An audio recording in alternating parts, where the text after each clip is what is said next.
Well, hello, this is Rochelle, and thank you for joining me here on my channel. You'll see some new intro art.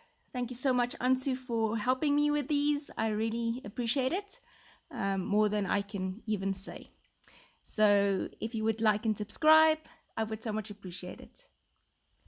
Today I'm going to be teaching you how to make your own stencils and your own ink sprays or pigment sprays. These Dina Wakley ones are ones that I bought before, but I find that they bleed through, plus they clog really easily as I think the little mica powders get stuck. So I want to quickly show you how to make your own sprays, ink sprays with gelatos. And so I'm going to be combining how to make your sprays with how to make your own stencils. So you'll see here I've got this little diamond shaped stencil, and I used my spray that I made from my gelatos and water in a little spray bottle over, and I just sprayed it over the stencil. And the stencil was made from a hot glue gun, normal glue in a hot glue gun. I'm going to quickly show you how to do that. So to start, you should use Vaseline on a normal plate, but I didn't have any Vaseline, so just used lip eyes and it worked fine. This is chapstick for those of you in the States. And I just kind of smeared it over the plate, and this is just to make sure that the glue doesn't stick to your plate. It technically shouldn't stick anyways, but you know, just an added precaution and measure there. And then make sure your glue gun is nice and hot and ready.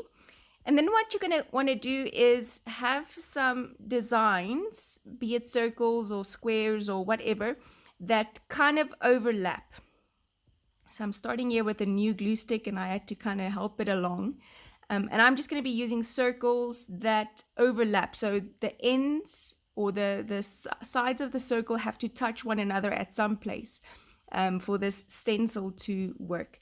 So you'll see I'm just making different shapes or different sizes of circles with my hot glue gun, and just making sure that it overlaps in the places where I want it to touch, so that when I pull it off, it's going to be one piece and not 5 different circles, or however many circles you want to make.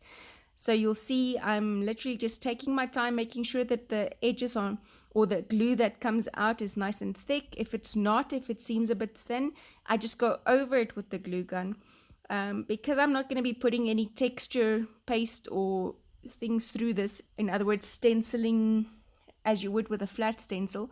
I'm not too worried about the bulky size. I'm just going to use these stencils to spray with.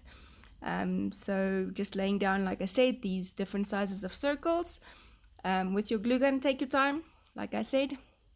I think just one more year. Let's do one more year.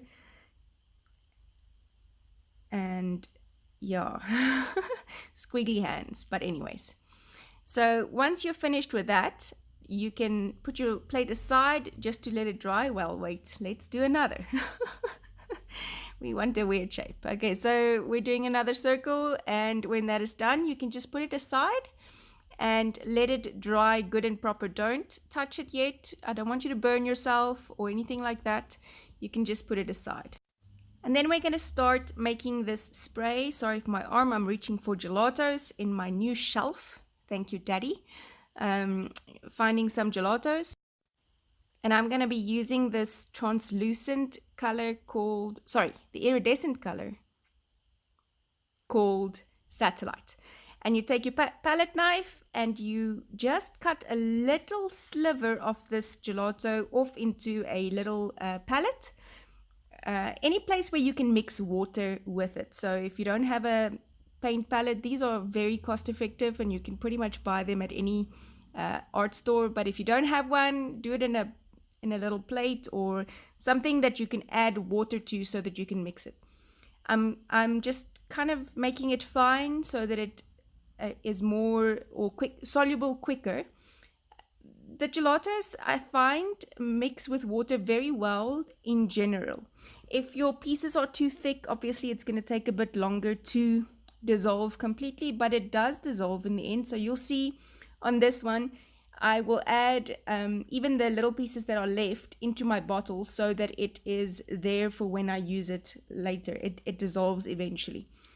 I'm just using a little brush to mix it a little bit more. This is a brush that I don't feel sorry for, in the sense that I've used it for many things before, so the bristles are a little damaged anyways, so I'm not minding that I'm mixing this pigment with the water with this brush. So get an old brush or an old spoon or an old whatever and mix your pigment with your water in there.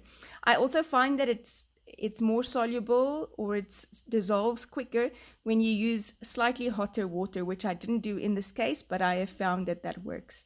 So then I'm just going to take a pipette. I think that's what it's called in English as well. In Afrikaans it's called a pipette. And you'll pick up water with it and then add it to your pigment and then put it into your bottle. If you've got a smaller bottle, obviously you need less pigment and water. For these size bottles that I bought at, I think it's Westpac, you obviously will need a bit more before that little spray straw reaches the actual color. Okay, so this is just mixing a lot and then making sure that I have enough water into that bottle so that it will reach the little straw. And then, as I said, I'm going to be picking up this pigment that is left in this palette with my palette knife and just scraping it into that bottle so that we have that extra pigment to still dissolve when we use this spray. So also the shaking obviously works better than the stirring. So when it's in the bottle, I'm going to be shaking it quite a bit so that it dissolves. Okay, and then when I've got it all in my bottle and I've scraped out all of the pieces into my bottle, like I said, I'm going to be shaking it, and then we're going to be taking paper. I will be having videos on my channel and on the Creative Retreat channel next week where I'm going to be using these circular stencils with some of this spray. So I've used it in Bible journaling. I've used it on my Bible, and because it's water soluble gelatos, it does not bleed through. Number one, gelatos don't bleed through. Plus gelatos then with water also doesn't bleed through. It's great. Adds nice color to your background, and then the image of the stencil without you worrying or prepping pages or anything like that. So I'm just folding this paper over so I have a clean place to show you. What you would want to do is do the first few sprays into maybe a tissue or a piece of paper that you're not wanting to use for your project. And then it's always best to spray at an angle. But I am going to be spraying down with this, which means that the water doesn't, or the straw doesn't make nice contact with the paper. But for video purposes, that's why I did it like this. You'll see when I pick up the stencil, there you go, beautiful stenciled image with nice rich pigment from your gelatos. The more pigment you add, the richer the color. The less you add, the more watery it is. And I'm just going to show you that I'm using some of the ones that I've prepared for my Coffee Chronicles this week, which you can also check out. And that's just, I love this technique. I'm going to dry it with my heat tool. You don't have to, you can let it dry on its own and it'll have that spray effect on it. And there you go. It is as simple as that to create a gorgeous background with your own homemade stencil and your own homemade sprays from the water-soluble pigment stick called Faber-Castell Gelatos. They are my favorite. You may know that by now. And I'm not saying this because I'm paid for it, but I really am saying this because it doesn't bleed through. You can do so many different things with these, and it just always creates a beautiful feature element or background piece with these beautiful colors. Okay, so I want to thank you for joining me. If you want more tips like these, let me know, and I will put it up at the, during the course of the next few months. Thank you for joining me, and I'll see you again soon. Bye-bye.